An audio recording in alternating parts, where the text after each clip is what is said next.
Alright, we're streaming Vampire Survivors today, and let's get into it.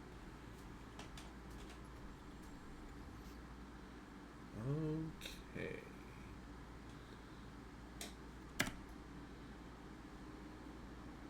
Alright, let's see here.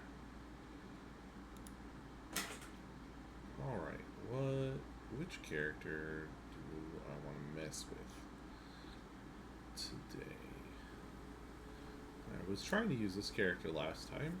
We'll try him again. Yeah. Let's give this character another go.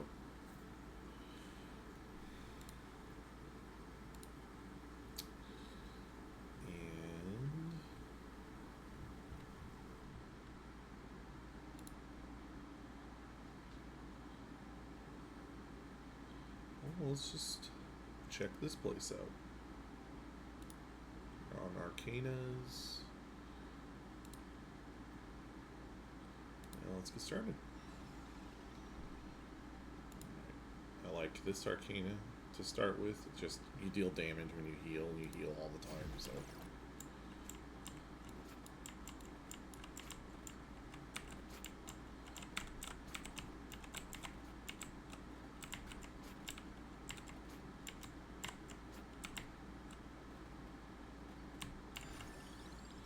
Alright, Bible?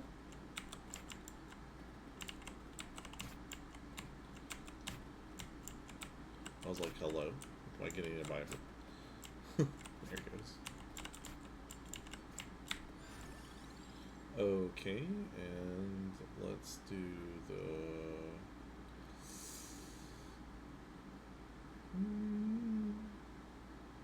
Pseudo-Cross.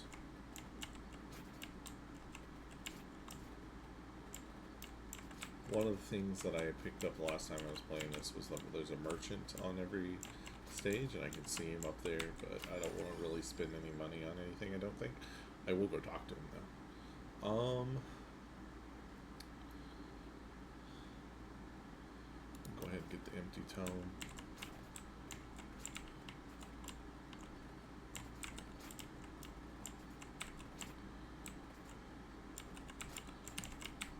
So the Vampire Survivors is pretty lax and chill.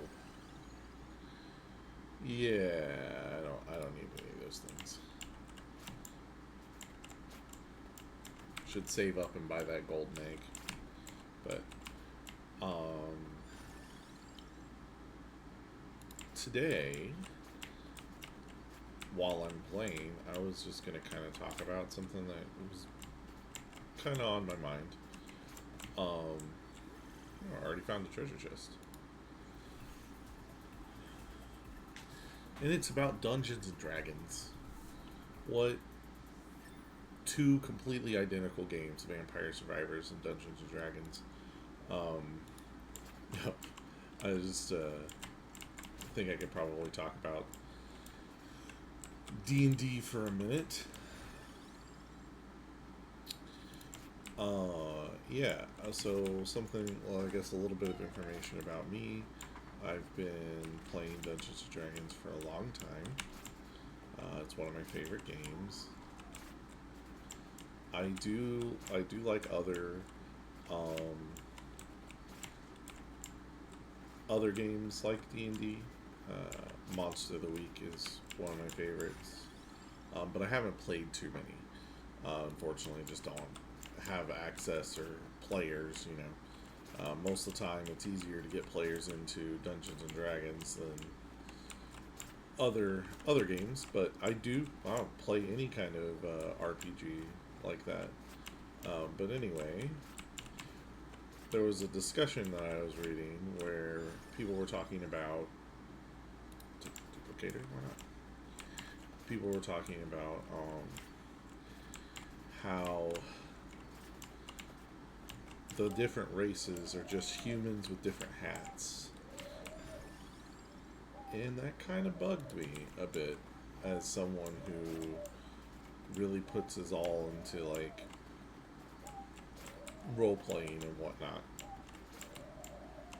I do more than just give my different races a different hat. They're not all just like boring humans or whatever. You know, I work hard to roleplay, and I guess that might be true for like brand new players, I suppose.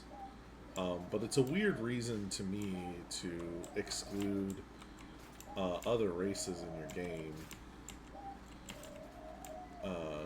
just because players can't really roleplay them correctly, and it breaks your immersion. You're the DM. It shouldn't matter.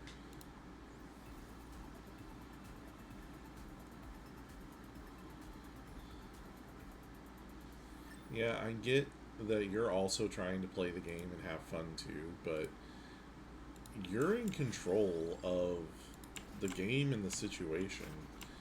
Um, you also get to talk to your players. There should be, if you want to play all humans, that's fine. But if you're trying to get like a bunch of players together, you know, there's no real reason to restrict what they can do. Um, yes, you need to be firm and put your foot down with certain things, but like I don't know. I just see a lot of people banning uh, a bunch of different D&D races, and to me their reasons are kind of just meh. They're like, oh, I just, you know, I've never seen an elf before, so they're not in my game or whatever. I don't know. It's just weird to me. Play something else.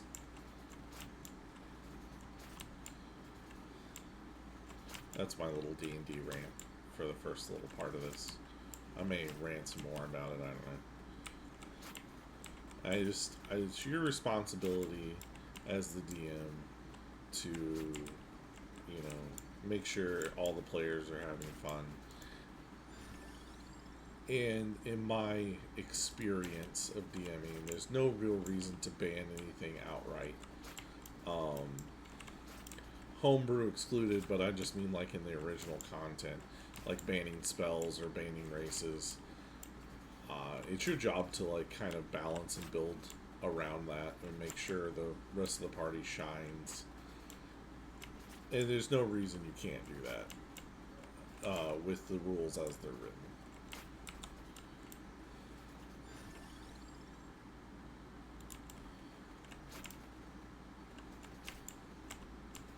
All right, there's an item down here we're heading towards. I don't know what it is. Some sort of book.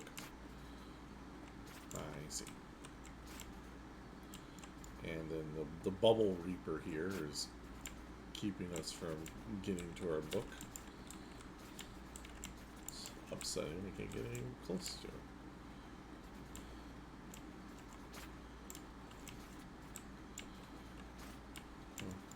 Yeah, I can't cross into that space. I don't have really any long-range attacks to hit him, so I guess we're just stuck here for now.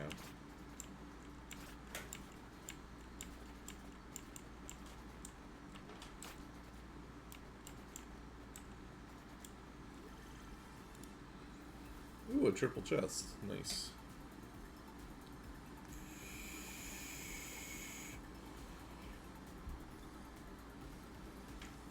I'll take it. I need the wings.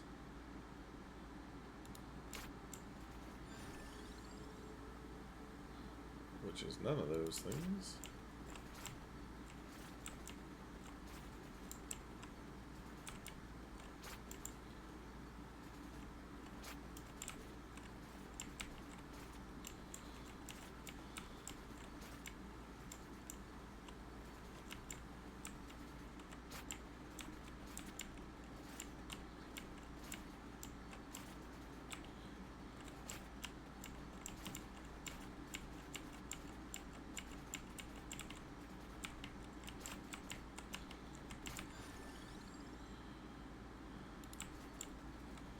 But yeah.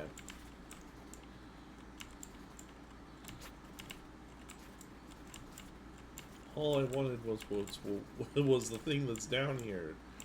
Oh, we're getting hurt. I keep running into enemies. I like this guy's move. It's very different and weird, but it also makes me run into the enemies when I don't mean to. Because you kind of have to move to build up his attack, and then when you stop moving, it fires whatever angle you're looking at. Which means it's a little weird, a little out there for a maneuver.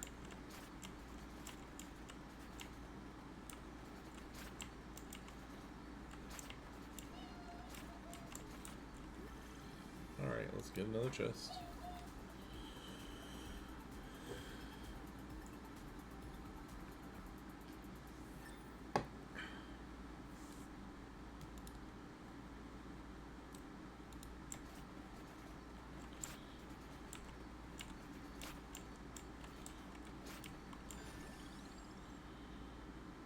Okay, more crosses.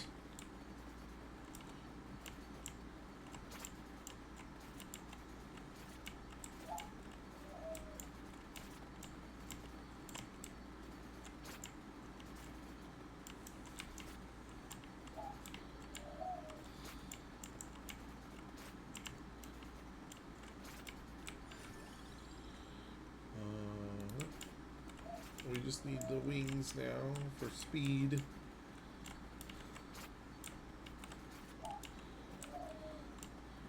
It's honestly not one you see too often, but I assume it might be in the pool.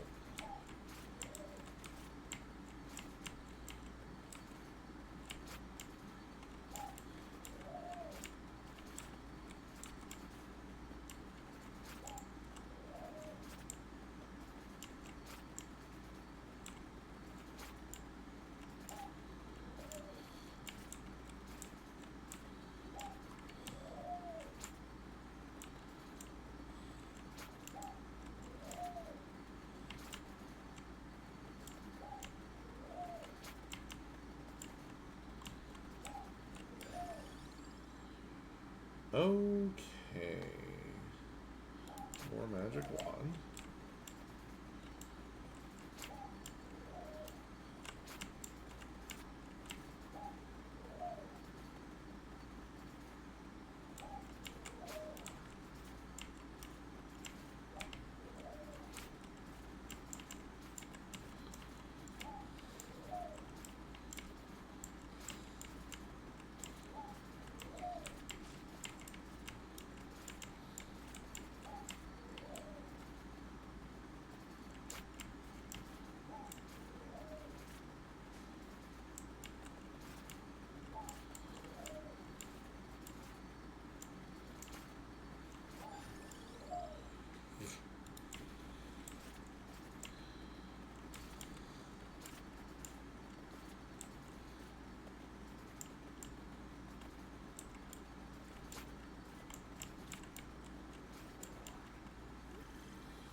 Alright.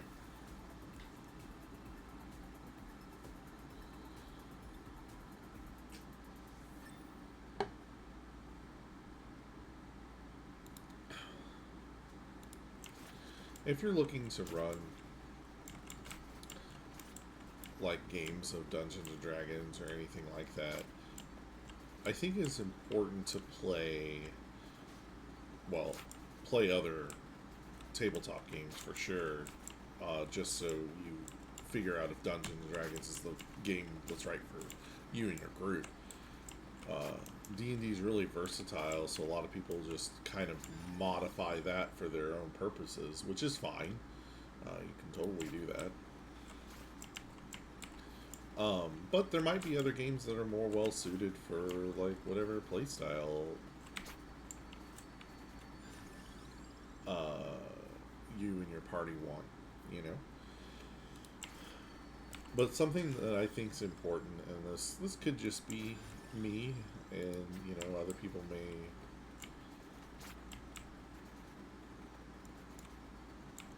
may disagree, but I think this guy has really made it impossible to go down anymore. I guess we're going up. I don't know how to deal with that.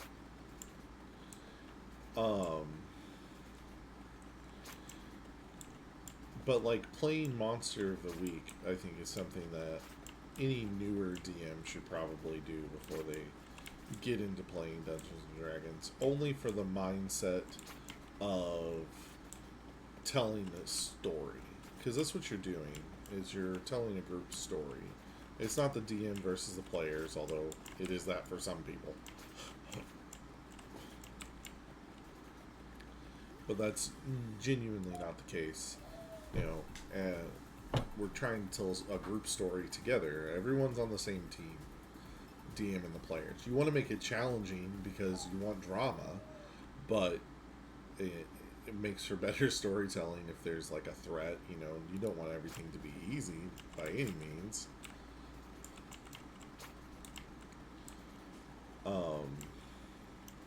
Yeah. But playing Monster of the Week teaches you that you are a fan of the players, like you're watching a TV show. Because Monster of the Week, that's the trope, is it's about like the X-Files or Buffy the Vampire Slayer or Supernatural. A show like that where there's a different monster every week, you know. And just like in those TV shows, you know, you don't want the heroes to die necessarily, but you'd like it to be close. And so you're always giving them options, letting them make their own choices. And then sometimes you make bad things happen to them based on the dice rolls. But it teaches you that you're not trying to kill the players necessarily. You're just trying to, you know, tell a good story. Sometimes when people are playing D&D, they get caught up in the fact that they're trying to beat the players, so they'll make it like a hard encounter or whatever. And that's not really what it's about.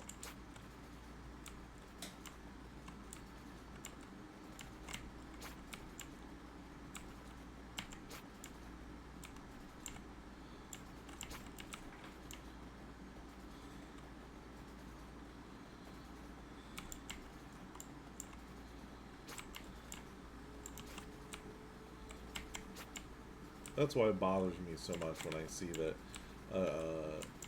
a post and it's like, my DM banned warlocks in this campaign because they're too powerful with their evocations. Okay, no, they're not.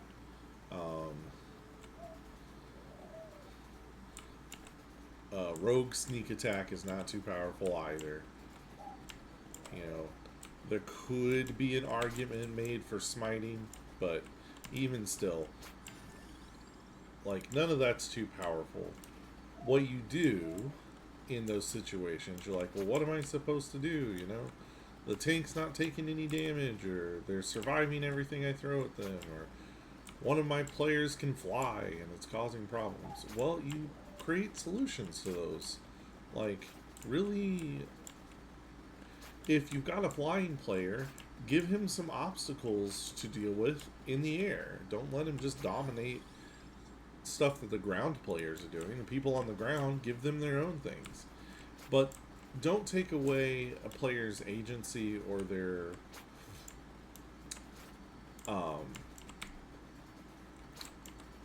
what, you know, don't nerf their character if a player went through painstaking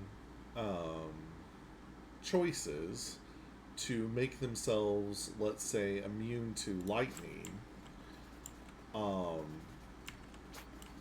Don't just never throw any lightning enemies at them. They worked real hard to be resistant to lightning or whatever. Then yeah, throw like a make a cool boss fight where one of the main attacks the boss does, and have the boss do more, obviously, but maybe it's a dragon with a lightning breath weapon. Have it hit the player not take any damage. They'll feel really good about it, and you probably killed one of the other party members in the process, or maimed them. You know, if a character is really good at, you know, melee fighting, give them something to melee fight. It doesn't mean you're like you need to run just all melee fights and have them dominate the field, but give them something to fight against while making the combat more complex for everyone. There should be something in combat for all of the players to do and interact with, not just one player. And you shouldn't, you know, what is going on?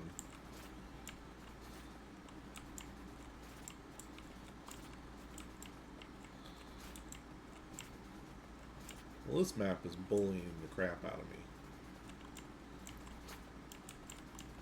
I don't know, I just felt like ranting about D&D today.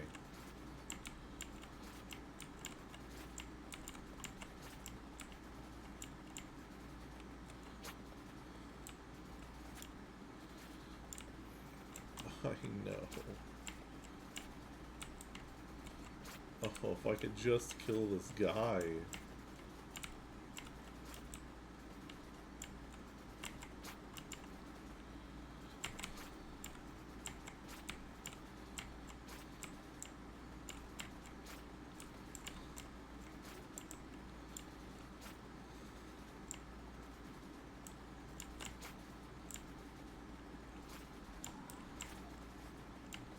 Oh my god, I killed the bubble. I killed the bubble guy. Alright. There are other reapers in my way. I do not care.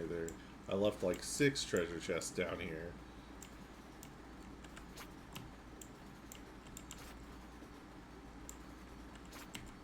There's the first one. And it's a 3-er.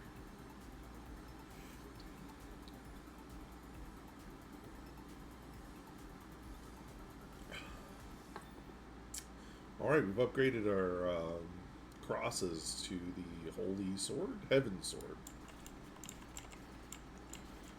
Nice.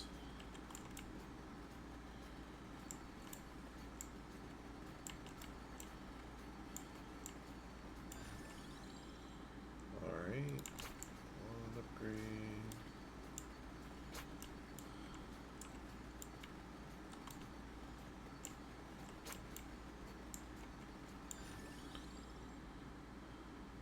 Magic wand upgrade.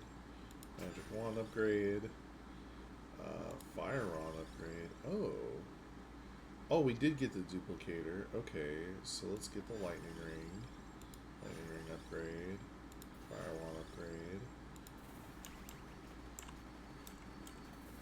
Nice.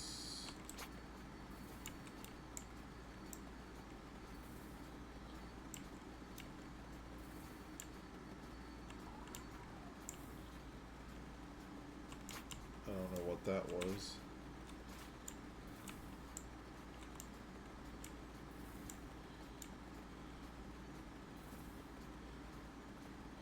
Where are these chests at? Oh my. I have to be getting close, right? Close to one of them at least.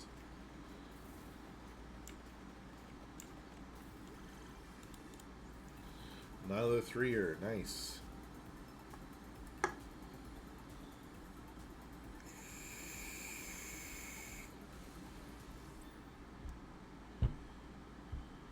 Ooh, 2 lightning ring upgrades, and we maxed out got the holy wand, which is really good.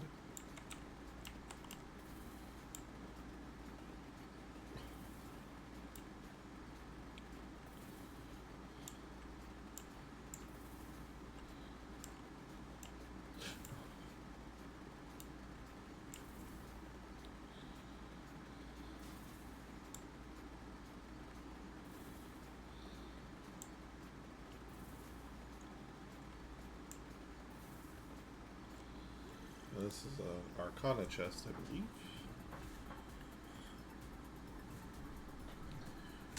Yeah, we'll get a new card. Let's see what it is. Alright, we can change our area or our duration. Oh, let's make our area bigger and smaller. That seems exciting.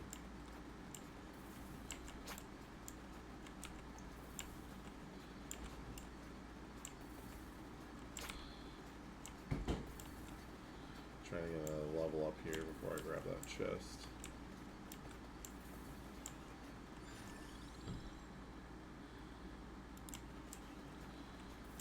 I'll level bulk amounted to basically nothing. Just in time, hey.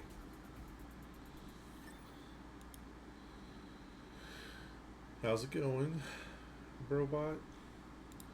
Work going good?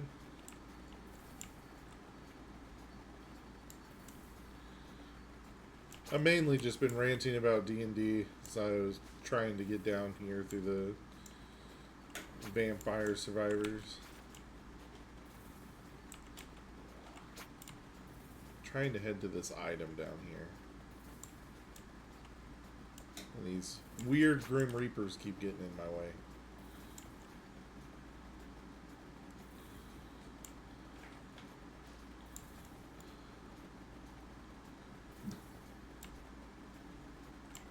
Oh, this is like... Oh no. It's fine, enemies. Don't worry about me. Just trying to go get a book. Neat.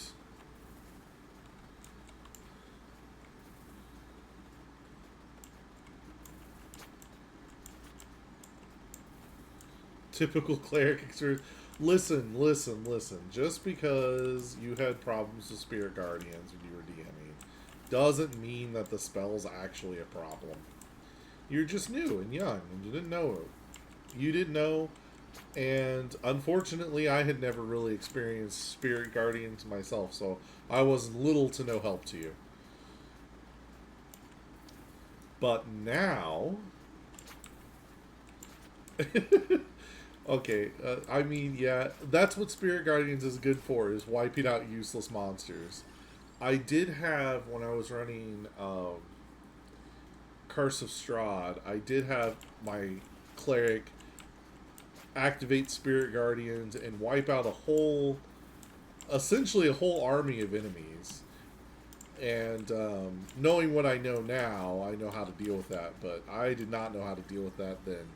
I was like, oh, well, I guess you just win the whole encounter? Okay, cool.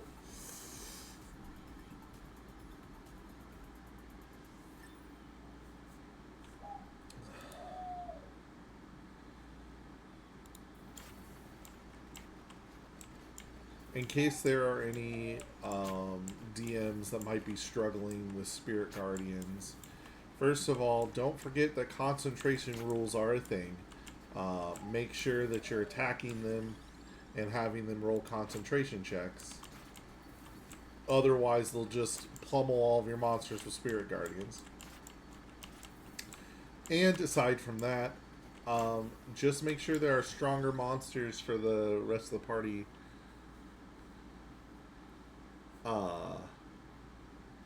Yeah, just as long as, you know, make sure there are bigger monsters for that can take the hits of Spirit Guardians too, and not just a bunch of fodder.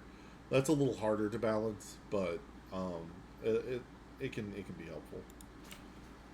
All right, where am I headed? Am I still looking for that dumb book? Oh, I am. Okay. The monsters are getting more and more chaotic because they're getting closer to time.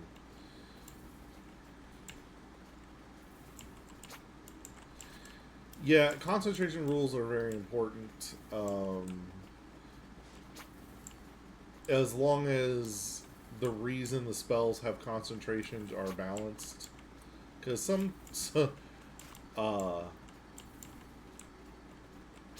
because Wizards of the Coast is not very good at balancing. The D&D team isn't great at balancing things. Yeah, ranged monsters are a good solution to that. What I was talking about, this actually brings me to what I was talking about earlier when no one was around to listen to me ranting. If you go and do something like that, if the player really likes Spirit Guardians, like it's one of their favorite spells or whatnot, you don't want to just send a whole bunch of ranged enemies at them. Instead, you want to give them just throwaway monsters for them to mow through. And they'll be perfectly happy mowing through these monsters you expected them to mow through in the first place. And then you have, your sniper wolf off in the distance shooting at them.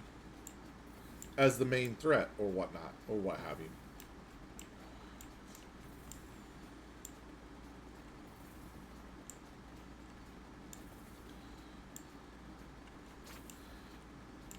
Essentially, I see a lot of Wizards of the Coast not very good. I'll just cut you off there. I mean, anymore, basically, yeah. It's more of a Hasbro issue, I think, but I mean, it's still problematic.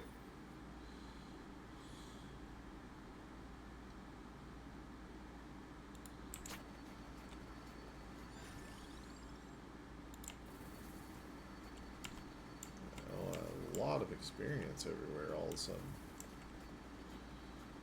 Alright, I don't have all the time in the world to get down to this book, so we're just gonna book it.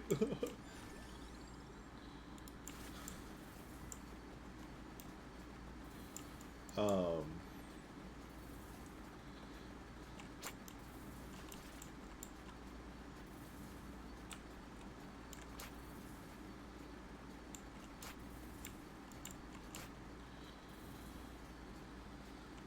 we are getting close.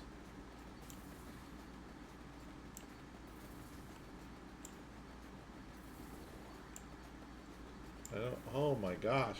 Oh.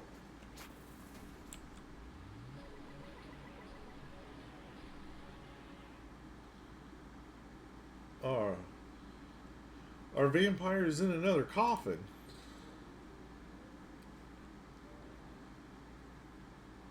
All right, we got a new character that I'm not going to even pretend I know how to pronounce. Because I don't. I just don't. I'm not very good at spelling or pronouncing things. And you might ask, why is that? And the answer is hooked on phonics.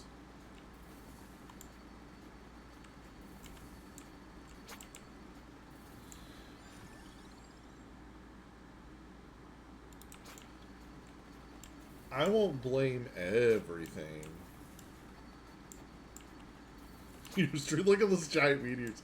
Yeah, I've got cards that make the area of effect bigger on some of my spells, and whenever it's like at its full peak, these things just the meteors are just huge.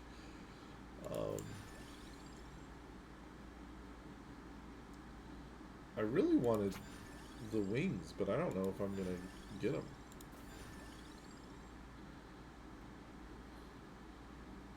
Okay, I'm gonna banish you. Ha! Wings.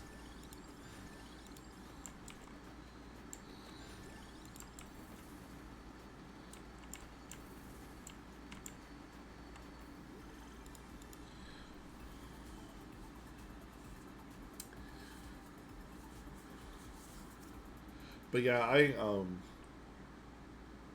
when I was growing up, they taught us hooked on phonics, and I also taught myself how to read um, when I was young, and that also wasn't helpful. Um,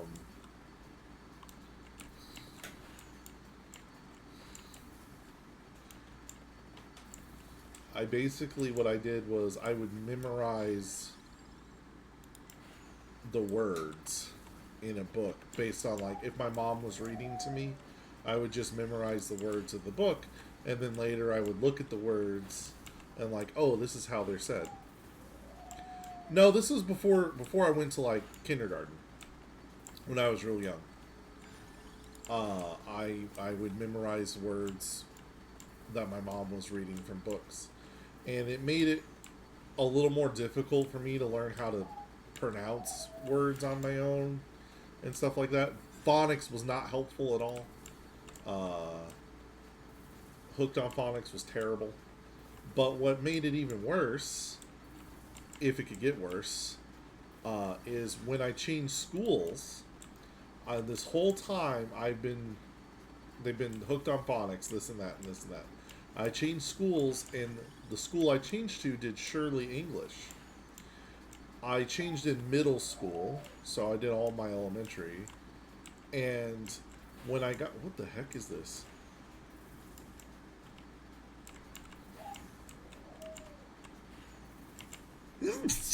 Sorry. Um, when I got into middle school, they're like, okay, here's our Shirley English songs everybody already knows. And I did not know any of the songs or anything like that. And it was like I had to relearn English all over again.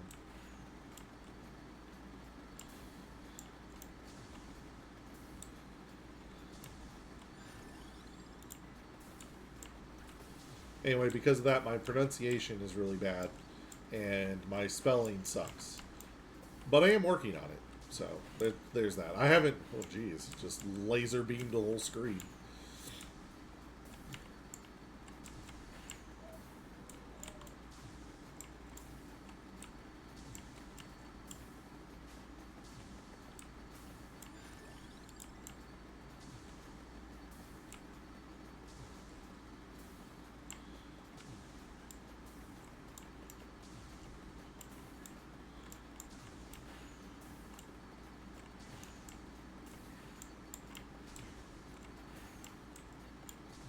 Wow, these monsters can't get anywhere near me.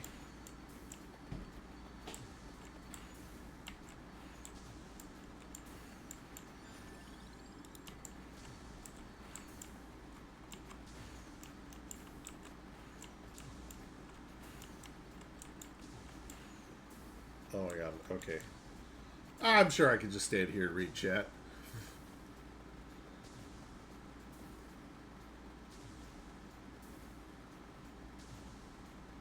Hey, type as many paragraphs as you want to. You fill the chat full of text, that's fine. I'm reading it. Let's see. Always big coin back. Thank you. Now I don't have to pick my levels anymore. I mean, yeah, that's a great way.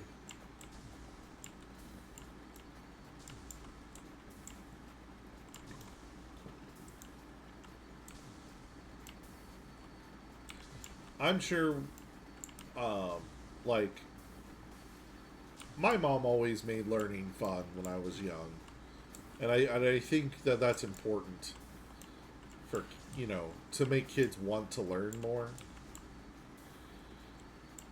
Uh, I remember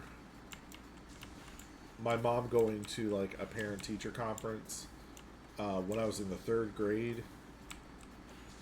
And my third grade teacher pleaded with her uh, to talk to me about asking questions in the middle of class because I would ask her questions that she didn't know the answer to, and it was a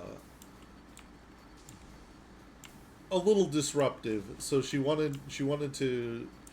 want me to stop asking questions. She just wanted me to ask the questions like in between class periods, like just remember whatever question I had, because I would ask, I was just very inquisitive, and your third grade teacher doesn't necessarily know why planet Earth is the only planet in the solar system that has an atmosphere that we can breathe or whatever. I don't remember what exactly questions I was asking, but it was kind of like that. Yes, yes, I don't remember any of those songs, mainly because I didn't know them to begin with. But I definitely wasn't going to go, oh, I don't know these songs, and be even more of a stranger in this small school that already saw me as a weirdo stranger, an outsider. Yeah, it's not like I transferred into like a big school when I could be like, oh, I didn't learn Shirley English. No, I transferred to a small school where everyone was like, look, it's the new kid. And I didn't want to alienate myself any further than, oh, I died. I think there was an enemy on top of me. Couldn't see through all the laser beams. Well, that's okay. We got some achievements. We unlocked a new guy. We survived 15 minutes, so we unlocked the Shadow Pinion. Locked Hyper Mode for all 5 normal stages. Alright. Great. We're doing a great run. We have a bunch of money. Before we spend any of that, let's buy our new person, wherever he is. Oh, still got all these people to get. Oh, I don't have to buy him. Oh, interesting. Usually you have to buy these people.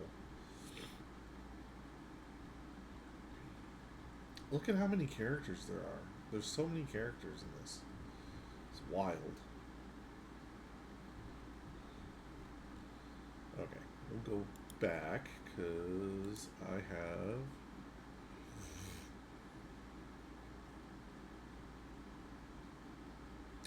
Right, like, I was watching Beakman's World, which was, you know, like Bill Nye, essentially. And I was watching Beakman's World, and they did an episode on growing molds, and I thought that was so cool. So I grew my own molds. I was in 2nd or 3rd grade.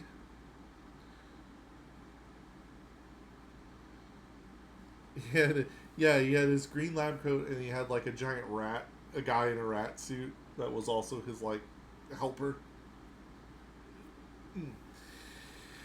But yeah, I grew my own molds in my closet from different. No, I had these petri dishes, and I just followed what I saw on the show, and so I took swabs of different parts of. This is going to be real gross. I took swabs of different parts of my body and grew a bunch of different kinds of molds in these little petri dishes. And my grandma, her best friend was the 4th grade teacher, and so she told the 4th grade teacher that I was growing my own mold, and I was not an older kid. I was like in 2nd or 3rd grade, and the teacher was so Miss Muirhide wanted me to bring my molds to her class to show the class, so I did. And I set down the mold, and I was explaining what each of the mold was, and they were looking at it and like, no way. And I was like, yeah, this one I got from my toe, and this one over here is from my belly button, and this one over here, because they were all like swabs of parts of my body. But that's what the show did. It was like you don't need to, look anywhere else but your own body to grow these molds and funguses. And I was like, all right, cool. Oh, wow, that was the coolest thing.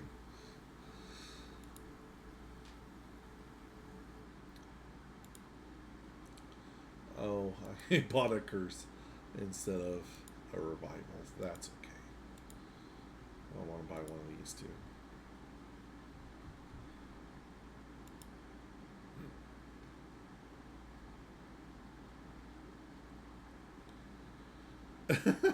Yeah, yeah.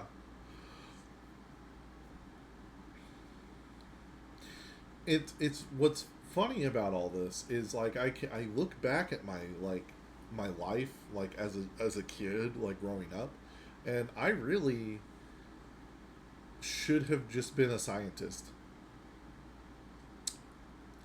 But as I got like older, in high school and such, I was like, there aren't just scientists. Like that's not a real job. And I kind of like disheartened myself to it. But I really should have just probably pushed to go into like chemistry or something. Not anymore. I'm too stupid now.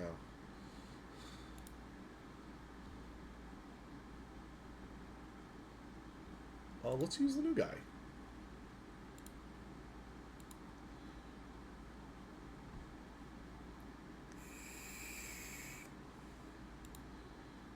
I don't have all the time in the world,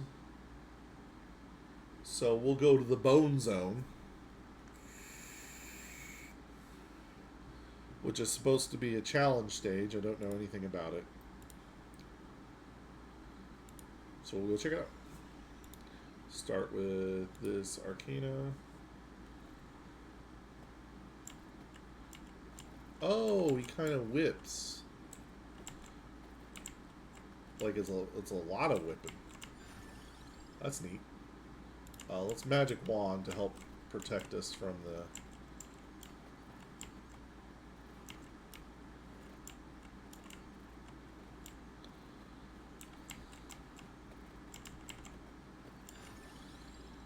Oh, let's also have let's do all the whipping. Yeah.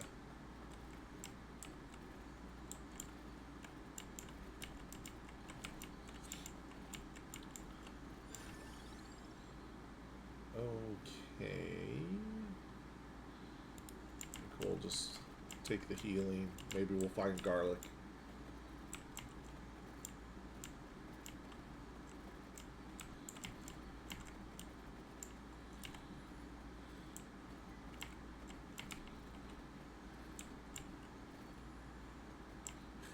Right, right. Yeah, I watched a lot of Ninja Turtles, so I wanted to be a scientist. I mean, that if you really think about it, if you think about it a little harder, at least on the Ninja Turtle angle.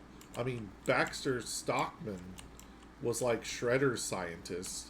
Not that you necessarily wanted to be like him, but there was a lot of like sciency things going on in the background of that show about mutant Ninja Turtles. I say sciency like loosely pseudoscience, obviously. Alright, I was really hoping this would last more than like a minute, but at least I'm not killing these things very fast.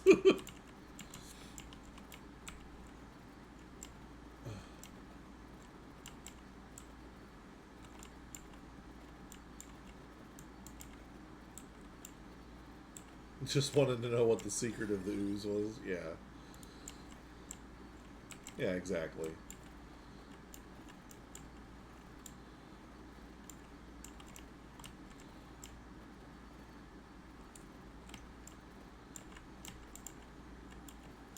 I mean, I know that, like, some people, when they graduate high school, they've got it all figured out.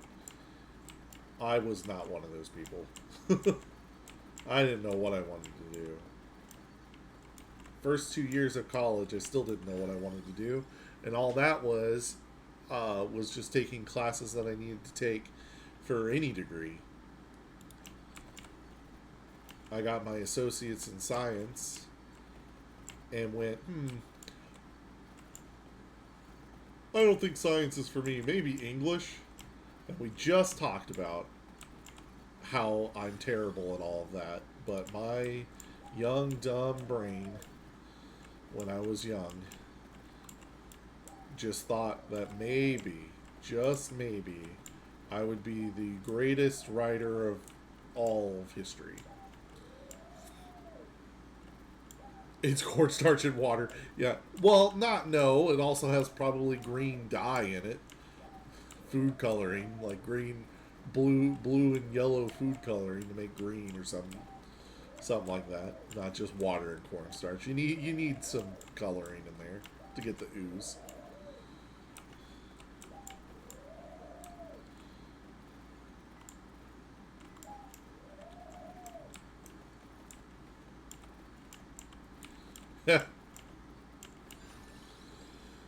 Oh.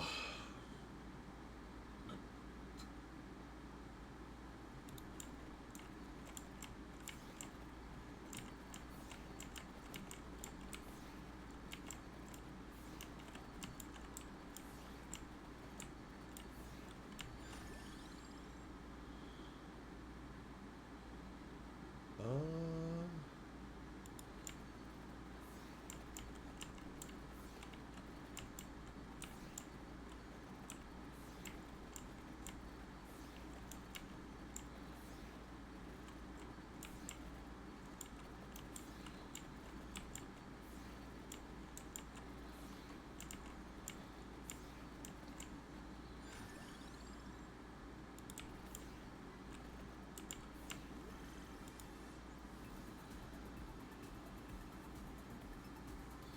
Our first chest of this area.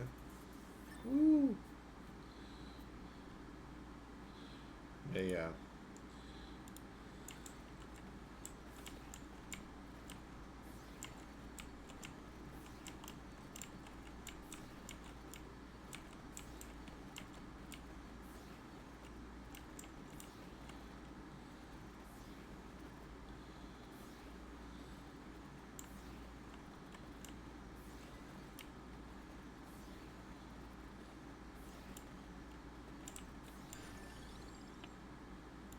There we go. More whip it. Whip it good.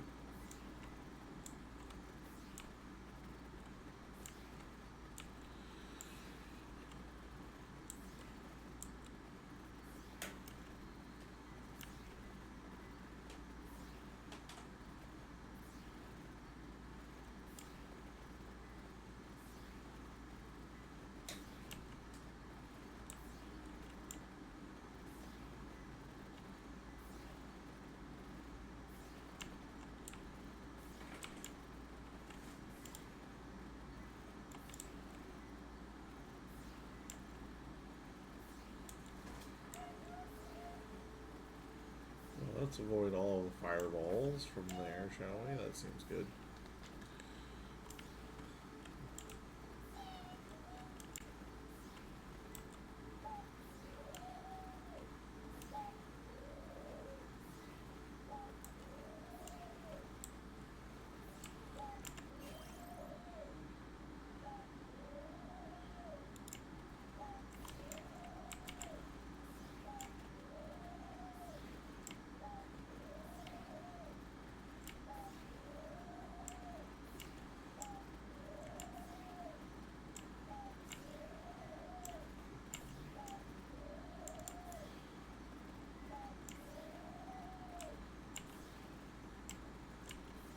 Oh, what is this cape guy following me? He's really tough. Ah!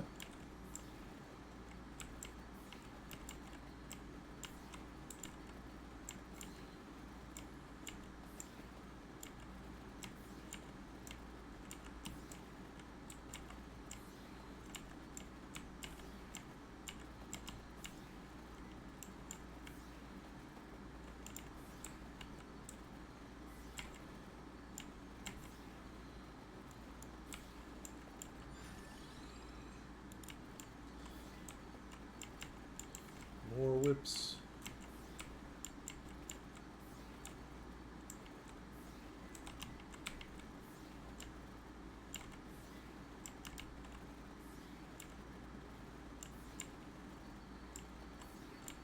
And some more levels. Yeah, magic wands. Seems good.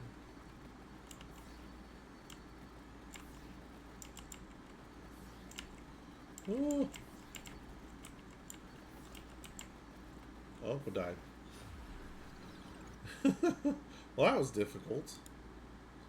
Probably shouldn't have taken a new character into a new place, but hey, I wanted to see what he was about.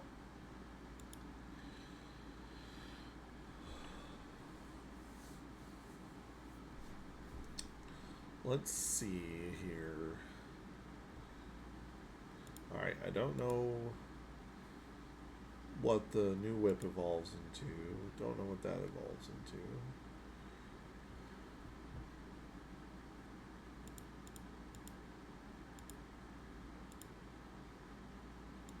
I don't know what these are. I don't know what these rings are. I did try doing this in a run, wearing them with the clock lancet, because it's a reference to Symphony of the Night. But nothing happened. But that may have been more on me not knowing what else I needed to do than the items themselves. It's like this adventure mode. I still have some time, so we're gonna check this out. I don't know anything about this. Legacy of the Moon spell.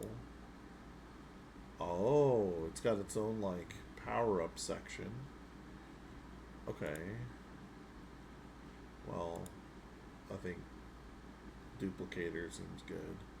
And probably growth. 2 growths. Oh, we definitely need more money. There we go. And I guess start. Oh, okay. Recovery also multiplies all healing sources. Overhealing slightly increases max HP. Neat. So I guess we'll do chapter 1.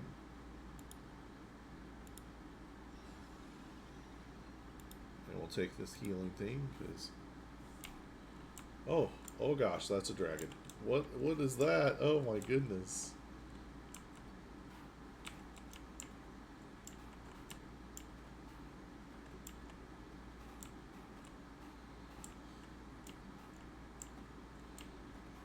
Oh, that thing is dangerous. Alright, we gotta level up. Glass Fandango. Stronger with movement. Okay, I don't know what that is. Let's take it. I don't know what it does. Oh, okay. Weird.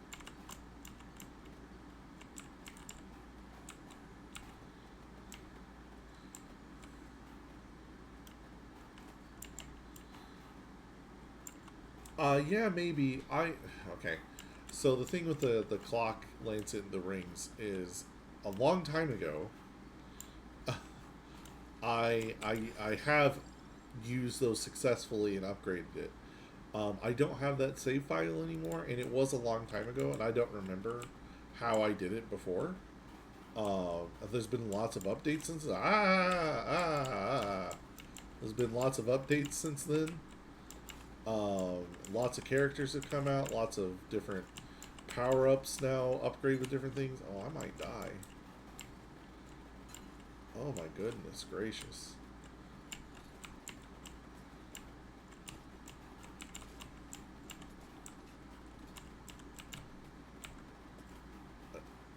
Wow, okay.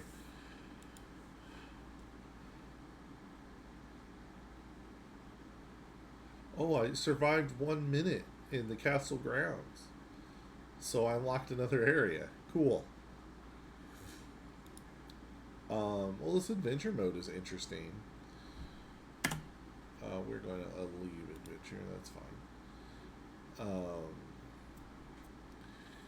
But yeah, there's some upgrade to like the clock lancet, and you use it with.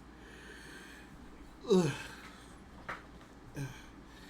you need the upgrade to fight some of the harder bosses in the game. It's like almost necessary. I know that, but they've added in a whole bunch of stuff since then, and I'm just kind of slowly meandering through it. I could look it up, but I don't. It's fine. I'll figure it out, or I won't. I do like kind of discovering things on my own, like, oh wow, those two things combined and made an ultimate item. That's cool. Or I stumble upon like that character. I've used that character before on my old playthrough, but I didn't remember he was there to get as an unlock. So that was a nice surprise.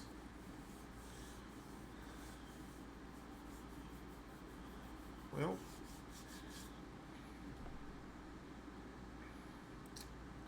I almost finished a run. It was very close. Um, and then I died a couple of times. But yeah, this Vampire Survivors. This is going to be the end of the Power Hour, I think, today. I don't really have a whole lot of time to start a whole nother run. But if uh, you know you were watching this episode, we talked about D&D and we talked about molds and fungus. So it was really exciting, I think. Um, really fun topics of conversation. But this is Xavier Dragoon signing off. Thanks for watching, and just a fun guy hanging out. Exactly. Exactly. And, soon I think people will start to realize that. But for now. I'll just play games that I like to play and hang out with my friends when they come to chat. Yeah. Have fun at the rest of your work day. And for everybody else, I will see you tomorrow for Faster Than Light. So be sure to tune in. Thanks for watching.